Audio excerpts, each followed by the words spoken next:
Jemaat yang dikasihi Tuhan Yesus Kristus, Shalom. Seluruh presbiter yang bertugas mengucapkan selamat beribadah di hari Minggu ke-9 sesudah Pentakosta ini. Kiranya ibadah kita lakukan saat ini berkenan di hadapan Tuhan. Pemberita firman pada ibadah ini adalah Pendeta Inyoman Jepun SMTH. Jemaat Tuhan, mari berdiri, muliakanlah nama Tuhan dalam puji-pujian dan sorak-sorai, karena kasih setianya yang tak berkesudahan.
Umat Tuhan, mari kita tabiskan ibadah kita. Pertolongan kita adalah dalam nama Tuhan yang menjadikan langit dan bumi.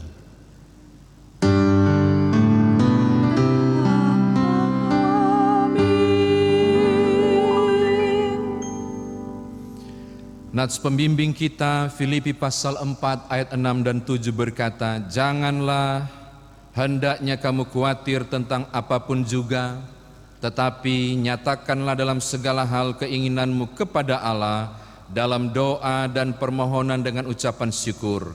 Damai sejahtera Allah yang melampaui segala akal akan memelihara hati dan pikiranmu dalam Kristus Yesus. Terimalah salam, kasih karunia dan damai sejahtera dari Allah Bapa dan Kristus Yesus Tuhan kita menyertai kamu. Dan menyertaimu juga.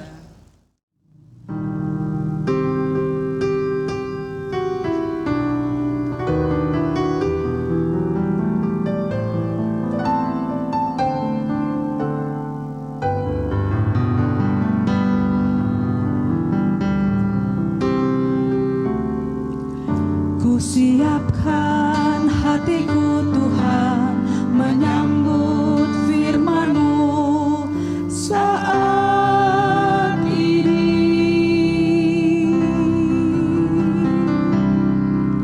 Aku sujud menyembah Engkau dalam hadirat-Mu saat ini.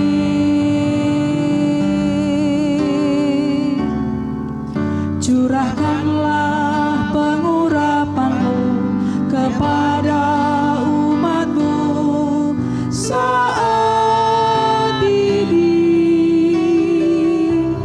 Ku siapkan hatiku Tuhan mendengar firman-Mu.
Tuhan, dipersilakan duduk. Jemaat Tuhan, mari kita berdoa kepada Allah. Ya Bapa Maha Kuasa, Kami bersyukur atas pertolongan dan berkat-Mu yang kami terima dalam kehidupan selama sepekan yang lalu. Melalui kehidupan kami di pekan yang baru ini, kami datang untuk beribadah, bersujud, sembah, dan memuji nama-Mu Tuhan. Layakkan kami dan berkenanlah atas ibadah, sembah, sujud, dan pujian yang kami panjatkan kepadamu. Kami pun sadar akan segala pelanggaran kami. Karena itu Tuhan, kami mohon kasihanilah kami, ya Allah, menurut kasih setiamu. Bersihkanlah kami seluruhnya dari kesalahan kami, dan tahirkanlah kami dari dosa kami. Jadikanlah hati kami tahir, ya Allah, dan baharuilah batin kami dengan roh yang teguh. Jangan membuang kami dari hadapan-Mu, dan janganlah mengambil roh-Mu yang kudus daripada kami. Bangkitkanlah kembali pada kami kegirangan karena selamat yang daripada-Mu, dan lengkapilah kami dengan roh kerelaan. Demikianlah doa kami. Dengarlah, ya Tuhan.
Bapak Ibu Saudara, kita mau mendengarkan firman Tuhan, karena itu mari berdoa untuk memohon tuntunan firman Tuhan, tuntunan Roh Kudus bagi firman Tuhan yang akan kita baca dan renungkan. Mari berdoa.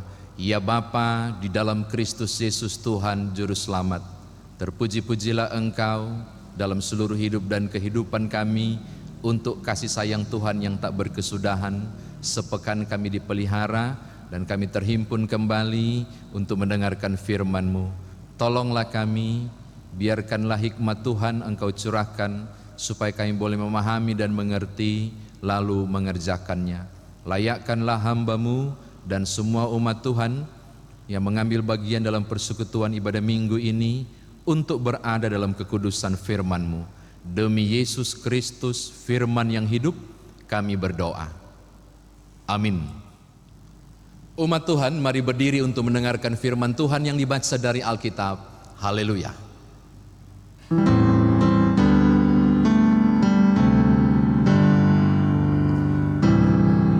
Haleluya, haleluya, haleluya.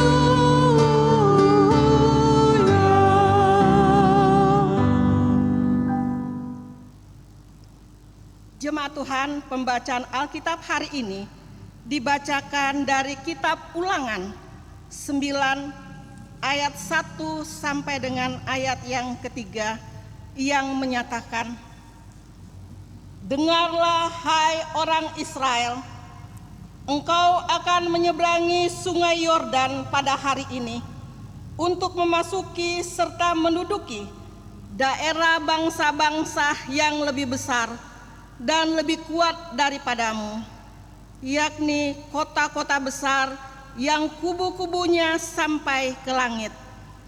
Suatu bangsa yang besar dan tinggi, orang enak yang kau kenal dan yang kau tentangnya.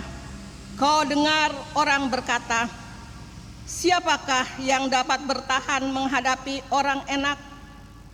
Maka ketahuilah pada hari ini bahwa Tuhan Allahmu, dialah yang berjalan di depanmu.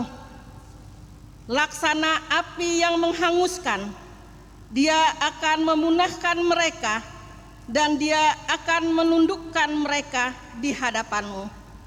Demikianlah engkau akan menghalau dan membinasakan mereka dengan segera, seperti yang dijanjikan kepadamu oleh Tuhan.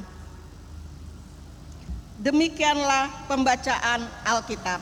Hendaklah firman Tuhan diam dengan segala kekayaannya di antara kamu dan ucaplah syukur kepada Allah.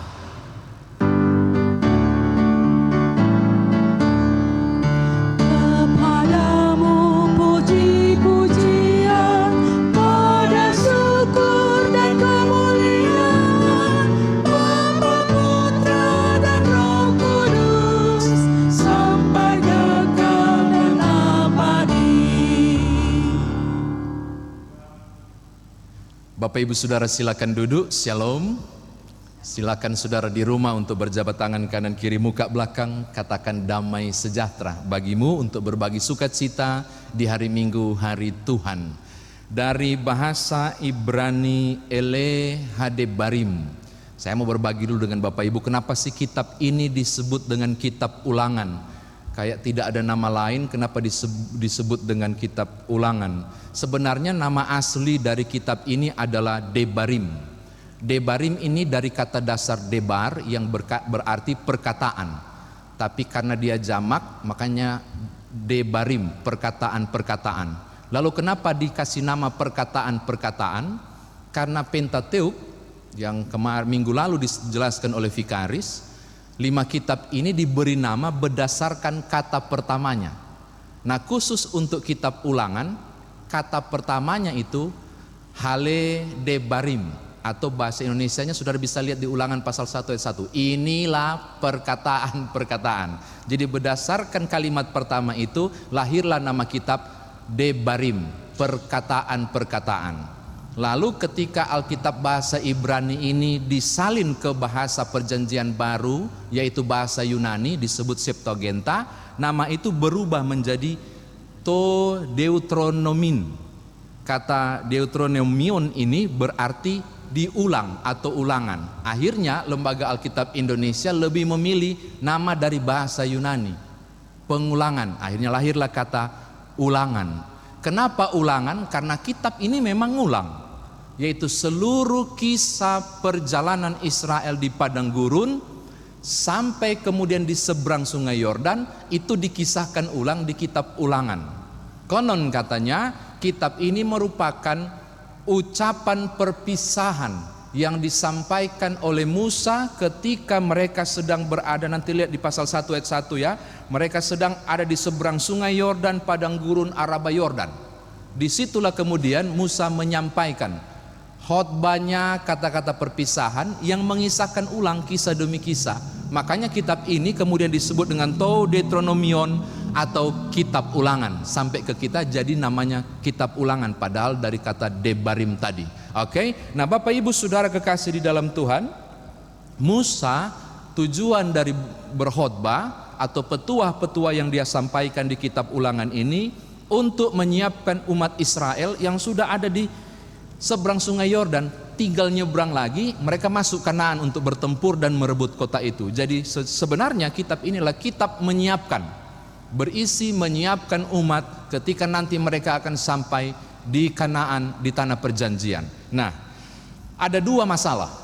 Yang minggu lalu satu masalah sudah disampaikan oleh Vikaris. Ada 2 masalah sebenarnya ketika mereka akan merebut tanah Kanaan, yaitu posisi mereka sedang ada di seberang sungai Yordan. Maka masalah pertama adalah mereka harus menyeberang sungai Yordan. Masalah kedua adalah di ayat yang kedua, mereka harus bertemu dengan bangsa atau orang-orang Enak. Nah, saya mau berbagi 2 ini. Bagaimana caranya mereka mengatasi 2 masalah ini? Pertama, mari kita lihat menyeberangi sungai Yordan. Saya tidak akan uraikan lagi Bapak Ibu ya gimana sungai Yordan itu diatasi, karena minggu lalu Vikaris sudah menyampaikannya tentang bagaimana Tuhan membendung sisi utara, sisi bagian utara stop di situ alirannya, lalu kemudian di sisi selatannya kering dan mereka bisa jalan. Dari bahasa Ibrani Yarden sungai itu. Sebenarnya bahasa benernya itu kalau pakai teks asli Ibraninya bukan Yarden tapi Yarat.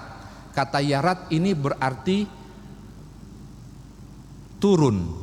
Maka kalau Yarden berarti mengalir turun. Jadi kalau saudara mendengar sungai Yarden itu berarti mengalir turun. Lalu nggak tahu kenapa tiba-tiba kita kasih nama di Alkitab Lembaga Alkitab Indonesia sungai Yordan. Kenapa sih nggak ikut Yarden aja? Karena itu lebih luar biasa. Yarden, sungai yang menurun. Sungai ini adalah sungai yang turun dari utara ke selatan. Jadi dialah yang kemudian yang menarik hubungan antara kerajaan utara dan selatan, sungai ini, sungai Yarden ini. Bagaimana cara mereka menyeberangi telah dijelaskan oleh Vikaris dan sudah selesai. Dan Tuhan memang menuntun mereka luar biasa. Nah sekarang bagaimana masalah kedua? Mereka akan menghadapi ayat yang kedua, tolong lihat, suatu bangsa yang disebut dengan orang enak. Bapak Ibu membaca orang enak ini agak susah. Yang benar enak atau enak? Tadi dibaca enak, yang benar agak ribet Bapak Ibu membacanya, karena dalam teks aksara Ibrani dia menggunakan konsonan alef kecil, alef pendek. Alef itu A. Jadi kalau mau terjemahkan secara langsung seharusnya anak. Anak. Kalau saudara menggunakan King James Version, saudara akan menemukan anaim. Dia memang orang teks Inggrisnya tetap menggunakan A di depan, anaim. Dia tidak merubah apapun. Harusnya kita juga harusnya menulis anak, tapi barangkali karena juga ada vokal E kecil berdampingan dengan konsonan A, sehingga sebaiknya dibacakan, bisa dibacakan anak, tapi juga bisa disebut dengan enak. Yang tadi memang benar diucapkan enak, karena dua konsonan yang bergabung. Tapi apapun sebutannya, saya mau jelaskan kepada Bapak Ibu, bangsa apa sih itu? Bapak Ibu kekasih di dalam Tuhan, enak ini, orang enak ini, kalau bahasa Ibraninya orang berleher panjang. Enak, anak itu berleher panjang, berarti berhubungan dengan kalau lehernya saja panjang, bagaimana tangannya? Kalau tangannya saja panjang, bagaimana kakinya? Tidak heran kemudian mereka dijuluki dengan istilah Hanefilim. Hanefilim ini orang-orang raksasa. Jadi ketika bicara soal orang-orang enak, saudara akan melihat tubuhnya melebihi tinggi rata-rata pada waktu itu. Sayang sekali tidak ada buku yang memastikan ukuran tinggi orang enak. Tapi kalau Alkitab berani mengatakan bahwa dia setara dengan Hanefilim, yaitu orang-orang raksasa, bisa jadi tingginya 2 kali lipat dari tinggi normal. Bangsa Yahudi tingginya berapa? Taruhlah 180 misalnya, berarti kurang lebih 2 kali lipat tinggi itu, dan layak untuk disebut dengan Hanefilim atau raksasa. Nah sekarang silakan saudara bayangkan, ketika memasuki Kanaan, mereka akan menghadapi satu orang dengan kekuatan 2 orang, karena kan raksasa toh. Jadi tidak heran sehingga ada istilah di ayat yang kedua untuk orang enak. Siapakah yang dapat mengalahkan orang enak atau orang anak ini? Saking kuatnya timbullah istilah itu, siapa yang bisa kalahkan orang enak? Saudara bisa bayangkan betapa luar biasa hebatnya orang-orang yang tinggal di Kanaan itu yang harus dikalahkan. Maka saya mau katakan begini, selesai dengan sungai Yordan minggu lalu, belum berarti mereka selesai merebut Kanaan. Habis mereka. Mengapa saya bilang habis? Tidak ada yang bisa mengalahkan orang enak. Gak ada. Sampai keluar istilah siapakah yang bisa kalahkan? Karena memang gak ada yang bisa kalahkan. Ayat 2 bilang begitu. Tidak ada yang bisa kalahkan. Kalau begitu buntu.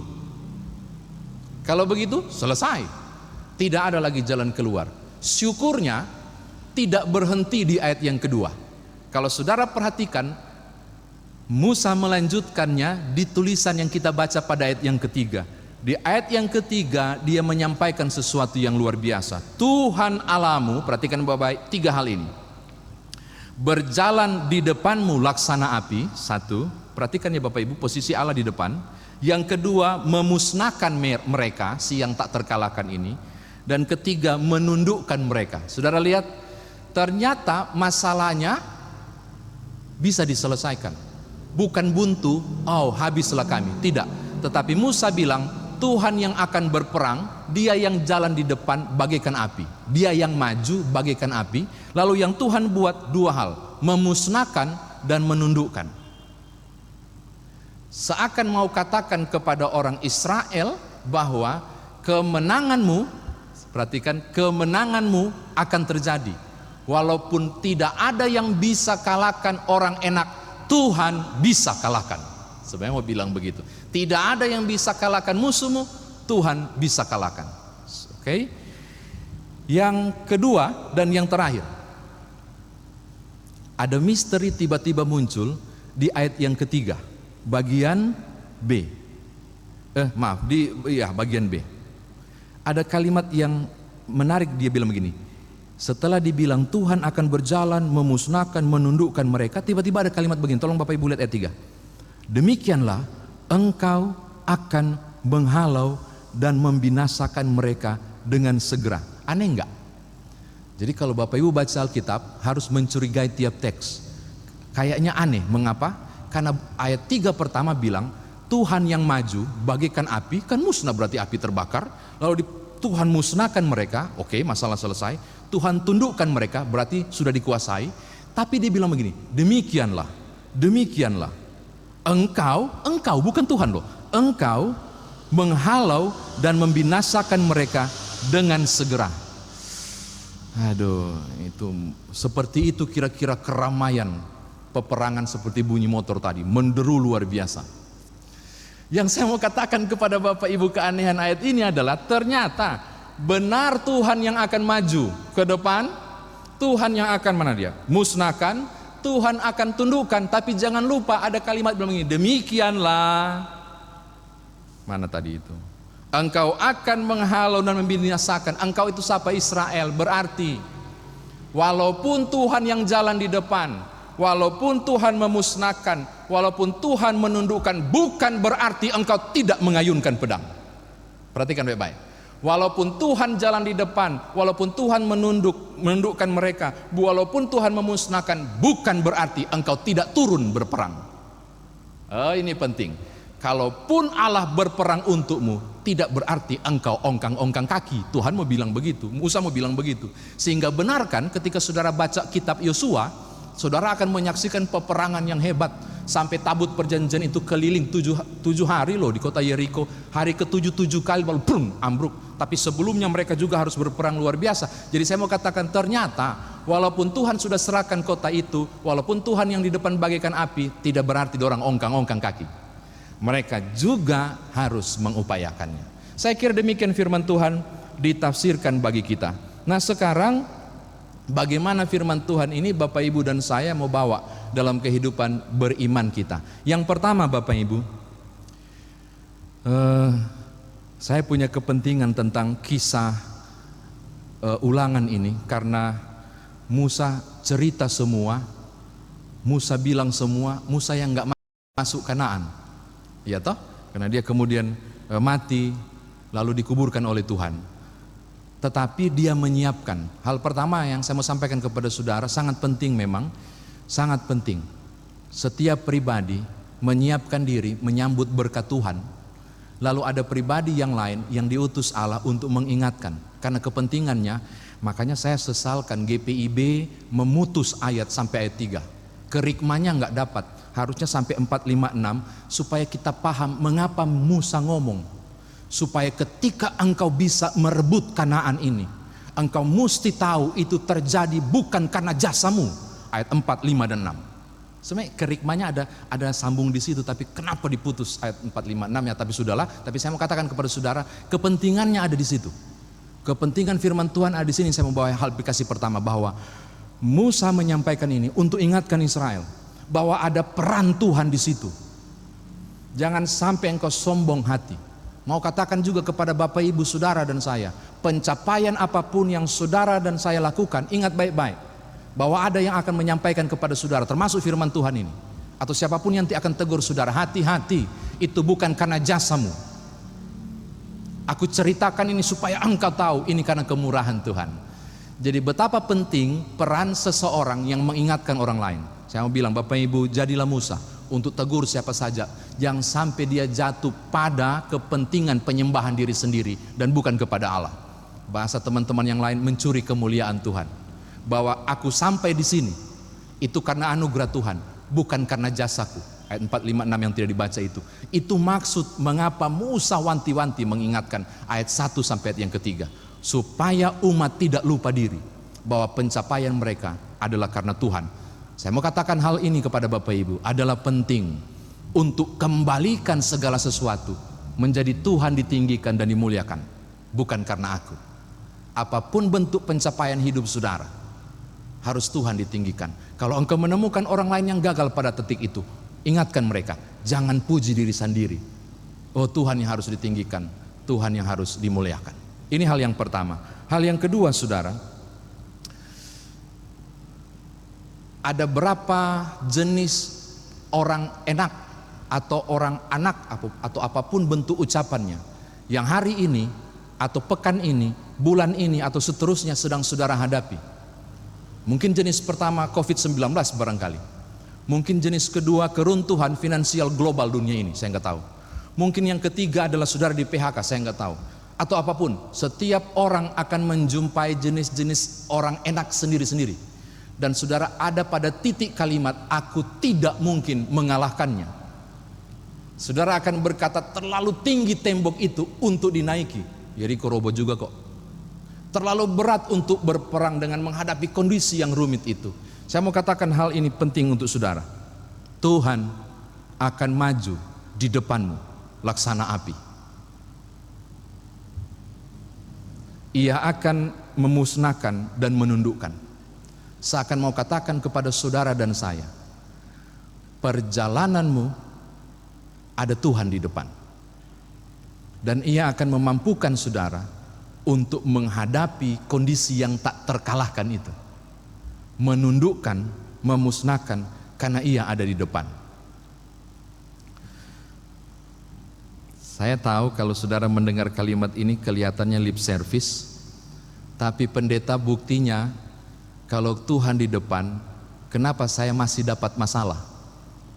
Kalau Tuhan di depan, kenapa masih ada persoalan yang saya hadapi?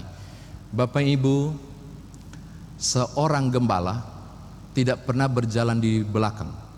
Ketika domba-dombanya dia iring, dia harus di depan. Gada dan tongkat di Mazmur 23 itu diayunkan untuk gembala duluan yang hadapi. Lalu ada yang tanya, terus kenapa kalau memang Tuhan di depan saya masih menghadapi? Yang saudara hadapi sebenarnya bukan masalah utamanya. Yang saudara hadapi adalah masalah kecil yang dengan sengaja Tuhan loloskan, karena Tuhan tahu engkau masih mampu menanggungnya. Saya enggak karang-karang. 1 Korintus 10 ayat 13 bilang begitu. Kalaupun Tuhan di depan dan aku masih ada masalah, saya mau bilang masalah utama yang sudah Tuhan selesaikan. Yang mampir kepada saudara adalah yang Tuhan tahu engkau masih bisa atasi sendiri tanpa Jadi Tuhan sudah tangkis duluan yang besar, biar yang kecil yang saudara hadapi. Jadi supaya nyambung juga dengan 2 minggu lalu, kekristenan kita juga identik dengan pergumulan dan penderitaan. Tuhan di depan menghalau masalah saudara, bukan berarti kemudian tidak ada masalah. Ada masalah yang diizinkan untuk saudara hadapi dan akan diselesaikan. Tadi saya bilang terakhir, ini terakhir sekali. Makanya Tuhan kan bilang melalui Musa, aku akan berperang, aku akan maju, tapi kau akan tundukkan. Jadi kalau Tuhan berperang bukan berarti engkau ongkang-ongkang kaki. Kalaupun Tuhan berperang, engkau pun harus ikut pertempuran itu. Maka saya mau katakan menutup firman Tuhan ini, kalau ada janji pendampingan dan Tuhan akan menyelesaikan masalahmu, bukan berarti saudara dan saya menunggu berkat itu jatuh dari langit. Engkau harus mengupayakannya. Walaupun Tuhan kemudian mengatakan dia akan berperang, bukan berarti pedang disarungkan. Pertempuran harus tetap saudara dan hadapi, tetapi dengan pengertian janji-janji Tuhan bahwa kita akan mampu menyelesaikan persoalan itu bersama Tuhan. Selamat menghadapi peperangan saudara. Ingat janji ini, bahwa Tuhan tidak akan membiarkan saudara berperang sendiri. Sebaliknya, Dia berjalan di depan, menyelesaikan persoalan utama, dan sisanya engkau berperang untuk disebut sebagai pemenang. Tuhan berkati Bapak Ibu Saudara. Haleluya. Amin.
Umat Tuhan, mari berdiri bersama dengan seluruh orang percaya di segala tempat dan abad. Mari kita ikrarkan pengakuan iman rasuli dengan hati dan mulut serta sikap sempurna.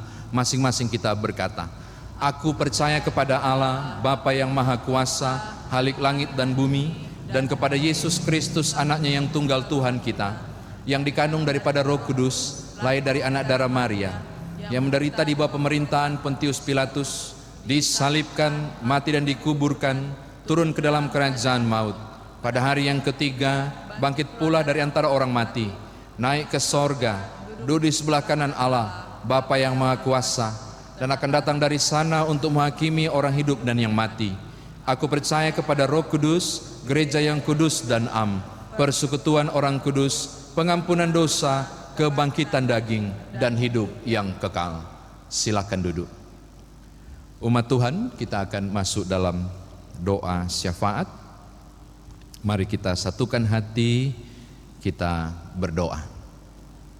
Bapa Surgawi, dalam nama Tuhan Yesus Kristus Juru Selamat kami bersyukur untuk satu pekan lamanya Tuhan telah menuntun dan menyertai kami di perjalanan hidup yang kami alami.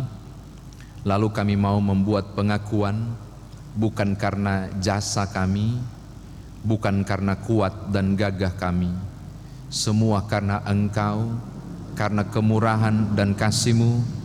Kami tidak mungkin menghadapi seorang diri. Tanpa Tuhan kami tidak dapat berbuat apa-apa.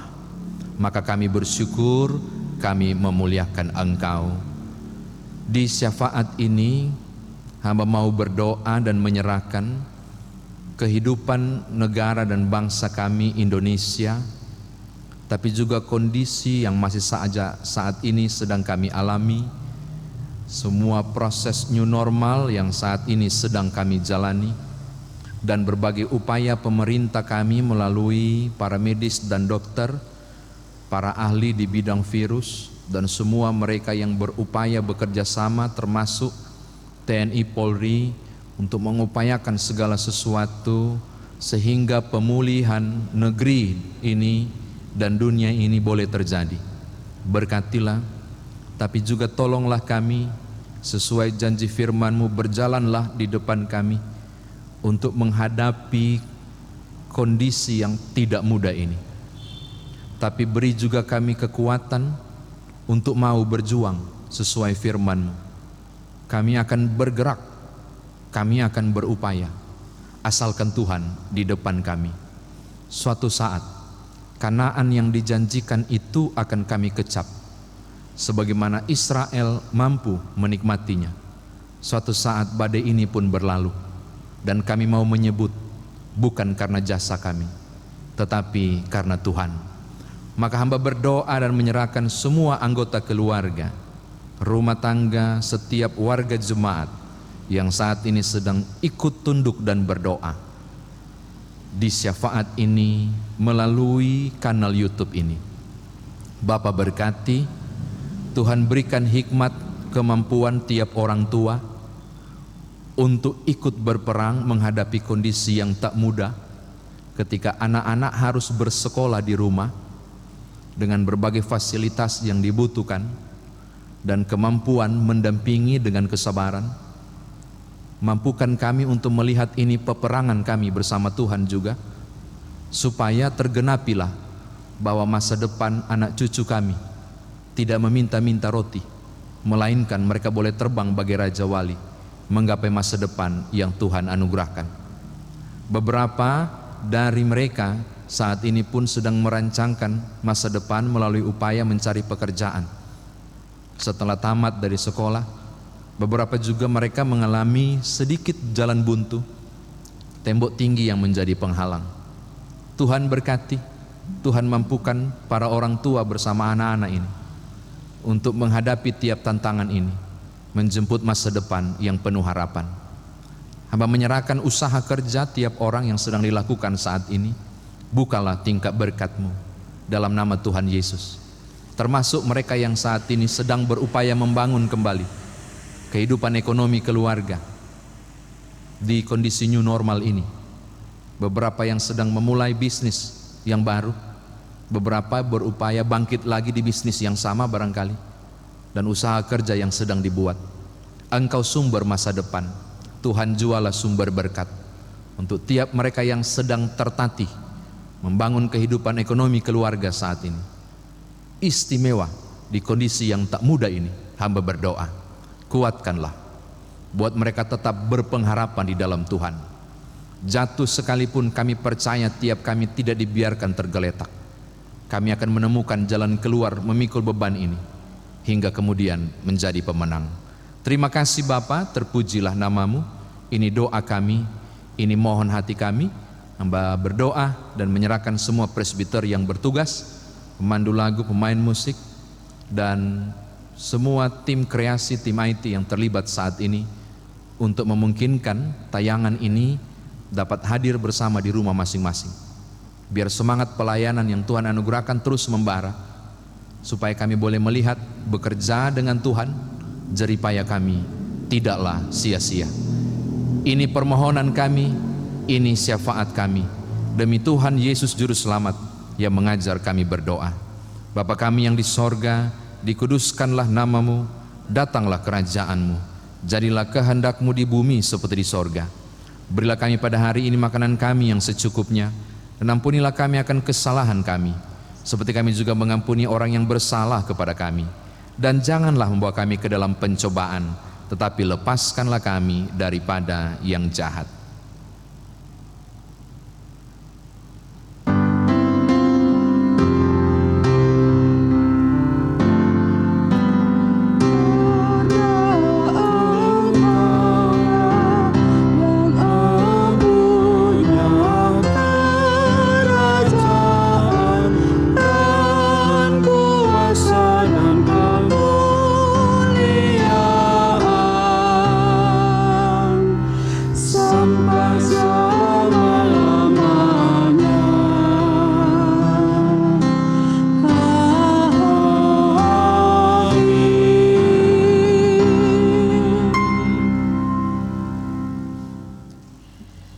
Bapak Ibu sekalian, marilah kita memberi persembahan kepada Tuhan dengan hati, mulut, dan tangan kita.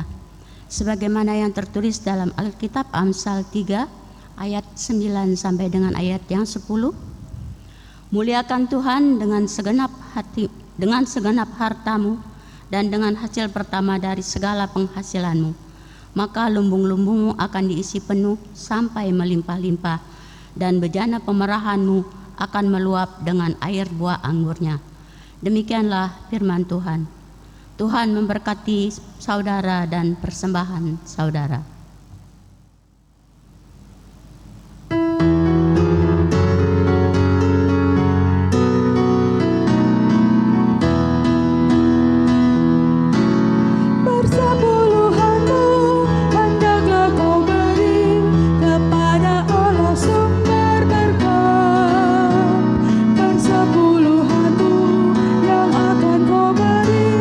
Itulah persembahan kudus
Bapak Ibu sekalian, marilah berdiri untuk menyerahkan persembahan ini kepada Tuhan dalam doa syukur.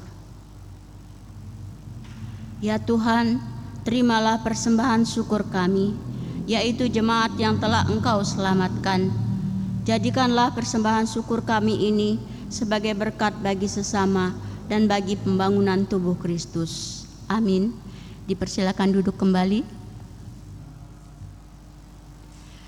Segenap presbiter yang bertugas mengucapkan terima kasih kepada seluruh warga jemaat yang telah mengikuti rangkaian ibadah hari Minggu ke-9 sesudah Pentakosta 2 Agustus 2020 di rumah masing-masing. Kami akan membacakan ringkasan warta jemaat dalam sepekan ini yang antara lain: 1 Romawi, berita duka cita. Segenap majelis dan jemaat GPIB Penil Palembang turut berbelasungkawa atas berpulangnya ke pangkuan Bapa di surga, Ibu Siti Suparmi. Almarhumah adalah ibunda dari Ibu Yulin Suprapto, jemaat sektor 1 pada usia 86 tahun. Kiranya Tuhan Yesus senantiasa memberikan penghiburan yang sejati bagi keluarga yang ditinggalkan. 2 Romawi, ucapan terima kasih. Majelis Jemaat GPIB Penil Palembang menyampaikan ucapan terima kasih kepada karyawan Oekumene PT Pusri Palembang atas sumbangan berupa 1 webcam, 2 proyektor, 3 mikrofon. Doa kami, kiranya Tuhan Yesus Kristus yang adalah Kepala Gereja senantiasa memberkati karyawan Oekumene PT Pusri Palembang bersama dengan keluarga. 3 Romawi, perkenalan PHMJ. Disampaikan kepada seluruh warga jemaat bahwa sesuai SK Majelis Sinode nomor 4905/7 Romawi strip 20/MS20 Romawi KPTS. Maka pada hari Sabtu 1 Agustus 2020 telah dilaksanakan serah terima PHMJ masa bakti 2017-2020 kepada PHMJ masa bakti 2020 sampai dengan 2022 di dalam sidang Majelis Jemaat GPIB Penil Palembang. Susunan fungsionaris PHMJ di GPIB Penil Palembang masa bakti 2020-2022 adalah sebagai berikut. Ketua Pendeta Inyoman Jepun MTH, Ketua 1 dan 4 Penatua Anasiaan Matakupan, Ketua 2 dan 3 Diaken Edi Susetyo, Sekretaris Diaken Joyce Luarwan Lololuan, Bendahara Diaken Aris Denlino. Selanjutnya setelah warta ini akan diperkenalkan secara virtual di hadapan jemaat PHMJ masa bakti 2020 sampai dengan 2022 dan BPJPJ 2017 sampai dengan 2022. 4 Romawi, ulang tahun. Majelis Jemaat GPIB Penil Palembang mengucapkan selamat ulang tahun dan selamat berbahagia kepada warga jemaat yang berulang tahun dalam pekan ini. Tuhan memberkati dan menyempurnakan kebahagiaan Bapak, Ibu, Saudara sekalian.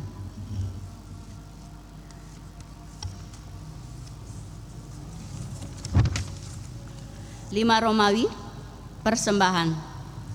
Bagi Bapak Ibu yang sudah memberikan persembahan, maka persembahan yang telah dikumpulkan dapat diantar langsung ke kantor Majelis Jemaat melalui nomor rekening GPIB Penil Palembang.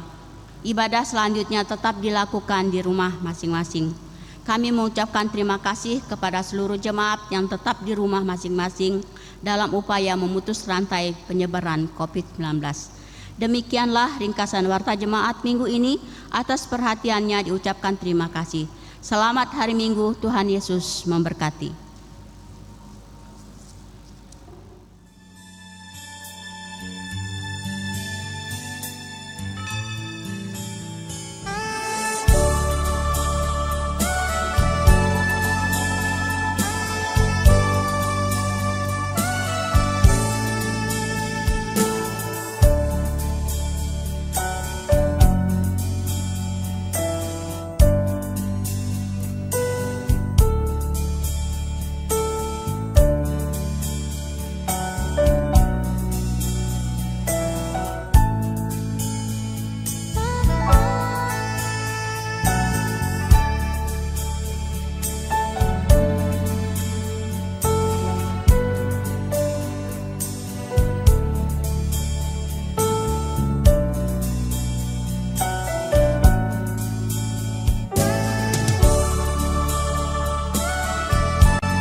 Bapak Ibu Saudara, kita akan mengakhiri ibadah ini. Mari berdiri sebagai tanda kesiapan kita untuk mengerjakan firman Tuhan yang telah diberitakan tadi.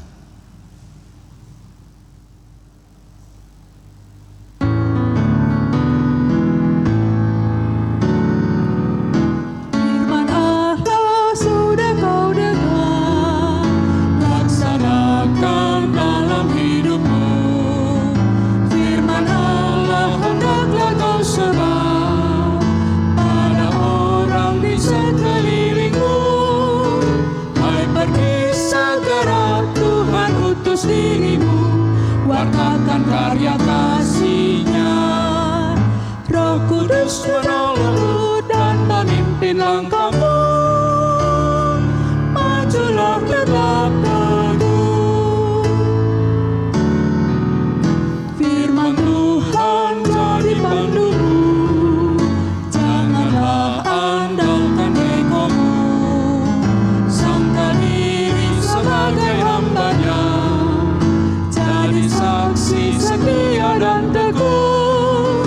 Hai, pergi segera, Tuhan utus dirimu, wartakan karya kasih-Nya. Roh Kudus menolongmu dan memimpin langkahmu. Majulah tetap teguh.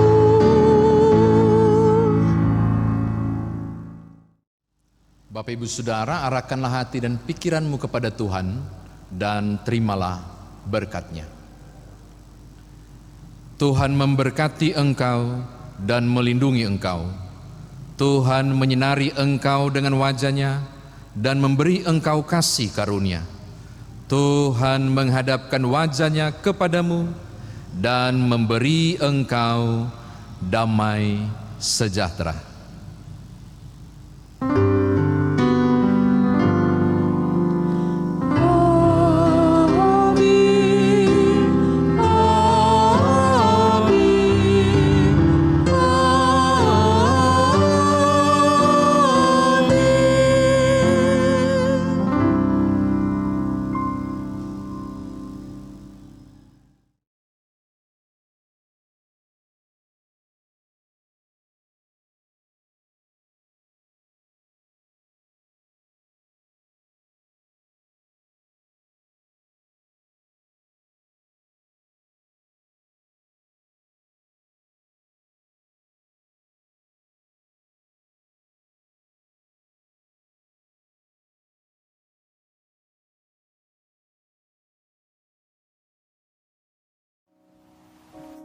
Shalom Bapak Ibu, Saudara, warga jemaat GPIB, Jemaat Peniel Palembang, terutama orang tua. Kita bagaikan busur, di mana kehidupan anakmu bagaikan anak panah melesat dari busurnya menuju ke masa depan. Sang pemanah, yakni Allah perkasa, sangat tahu sasaran bidikan keabadian. Dia merentangmu dengan kuat kuasanya, hingga anak panah itu melesat jauh, serta cepat. Sebagai orang tua, meliuklah dengan sukacita dalam rentangan sang pemanah agung. Sebab dia mengasihi anak panah yang melesat laksana kilat, sebagaimana pula dikasihinya busur yang mantap. Salah satu bentuk liukan busur panah atau orang tua adalah dengan mengantarkan anak-anak ke gereja untuk mengikuti kelas katekisasi. Dengan demikian, orang tua bersama gereja telah menyiapkan anak-anak melesat jauh, bagaikan anak panah untuk menggapai masa depan bersama Tuhan. Mari antar anak-anak saudara untuk ambil bagian dalam kegiatan pelaksanaan katekisasi reguler yang pendaftarannya telah kami buka. Tuhan memberkati saudara.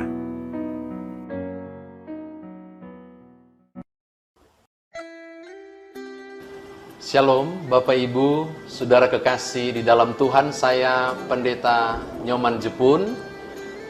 Bersama saya juga ada Vikaris. Silakan perkenalkan diri, Vikaris. Shalom semuanya, perkenalkan saya dengan Vikaris Morewaru.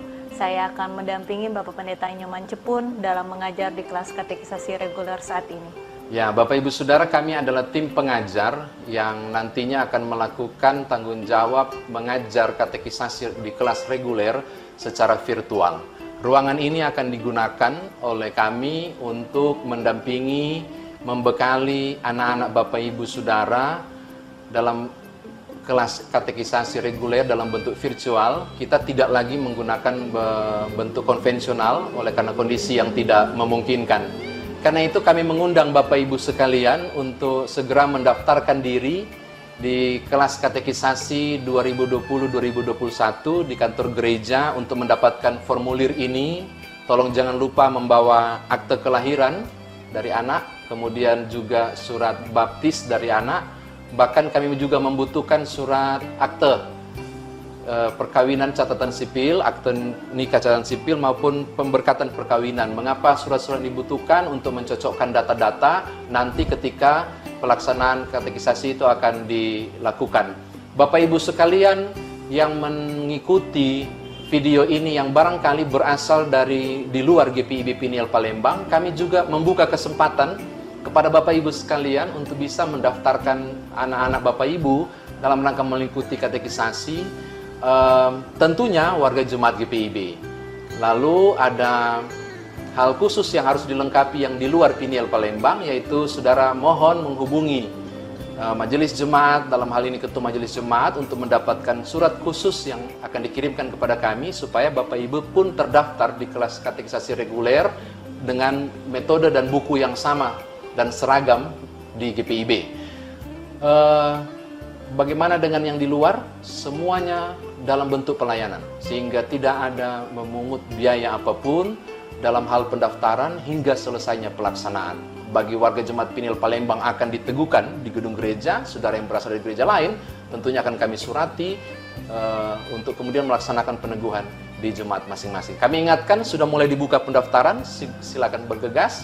Mari antar anak-anak Bapak Ibu untuk membentuk generasi muda yang mengerti tentang Tuhan dan kebenarannya melalui firman-Nya serta kehidupan sosial dalam bentuk pemahaman Alkitab dalam konteks yang tepat. Tuhan berkati Bapak Ibu Saudara. Terima kasih.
Kasihi kau dengan kasih Tuhan, ku kasihi kau dengan kasih Tuhan, ku lihat di wajahmu kemuliaan Raja, ku kasihi kau dengan kasih Tuhan, ku kasihi kau dengan kasih Tuhan, ku kasihi kau dengan kasih Tuhan, ku lihat di wajahmu kemuliaan Raja, ku kasihi kau dengan. Saat ini berkenan di hadapan Tuhan. Pemberita firman pada ibadah ini adalah Pendeta Inyoman Jepun MTH.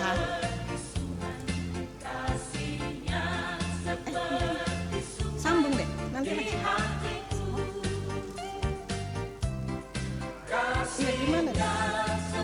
Sambung seperti biasa, Oh, Bu. langsung sambung ya? Oh, iya. Maaf, lupa.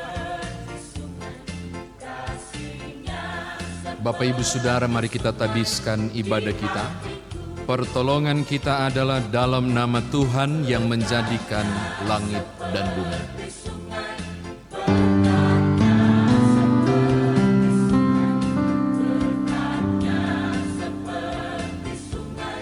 Cut, what happened?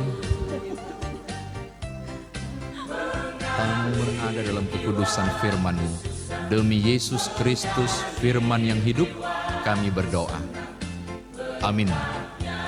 Umat Tuhan, mari berdiri untuk mendengarkan firman Tuhan yang dibaca dari Alkitab. Haleluya.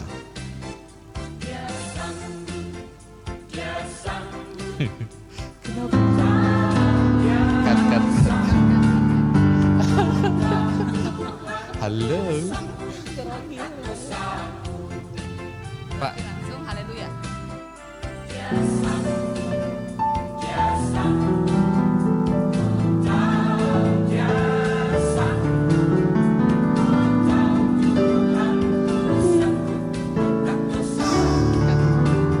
Kan ini banyak sekali akan masuk di behind screen ini.